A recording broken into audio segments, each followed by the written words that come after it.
Pode. Agora abordaremos, na terceira unidade, as relações de convívio. Os objetivos desta unidade são: primeiro, conhecer as relações de convívio. Segundo, estudar as relações de convívio. Terceiro, observar novos modelos de convívio entre pessoas. Para começarmos, podemos pensar que convívio pode ser traduzido como familiaridade, intimidade, convivência.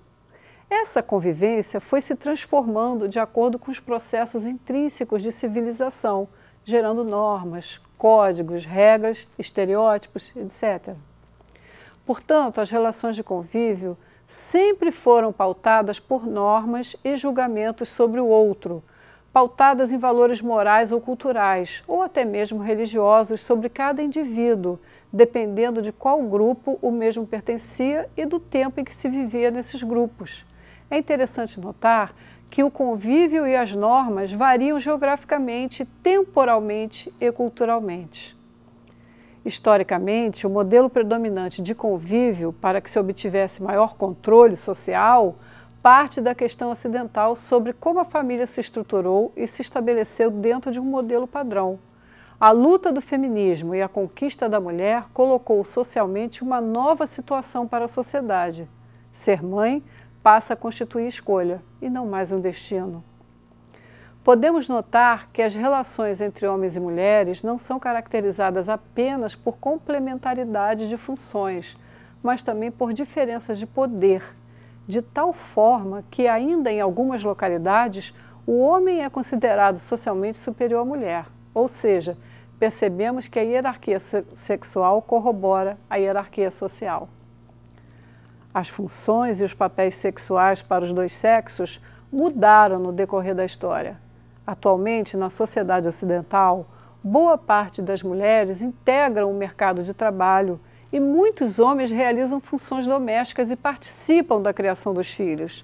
Assim mesmo, parece haver uma fixação em algumas expectativas, como as da mulher não abrir mão da maternidade, assim como, da mesma forma, um homem sustentado pela mulher causará constrangimento perante a sociedade.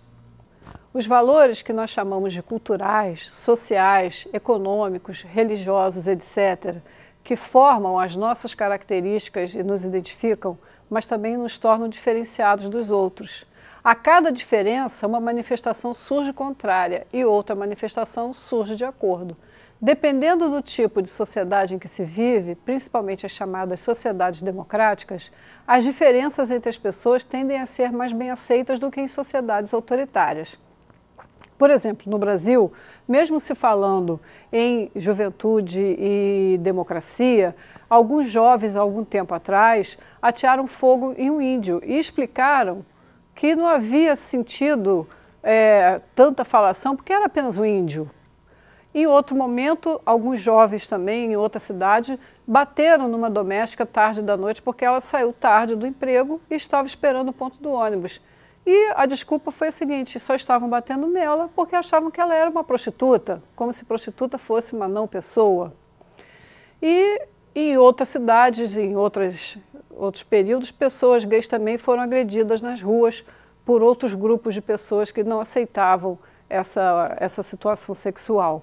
Então, a gente vai vendo que as regras de convivência, muitas vezes, nos colocam questões que, se não pensarmos direitinho, acabamos aceitando a agressão aos diferentes como se fosse algo normal, sem nenhum preceito de vandalismo contra as pessoas. No nosso cotidiano, não podemos fazer esse julgamento. Não estamos estudando para sermos juízes, portanto, não podemos julgar. Resguardemos nossos valores somente para nós. Sei que é difícil, porém não é impossível. Devemos tratar essas questões, primeiramente, de maneira reflexiva e só a partir de estudos mais contundentes nas questões do convívio relacionadas à família, sexualidade, sociedade, história social, cultura e etc., é que poderemos construir projetos em que a participação e a cidadania estejam incluídos.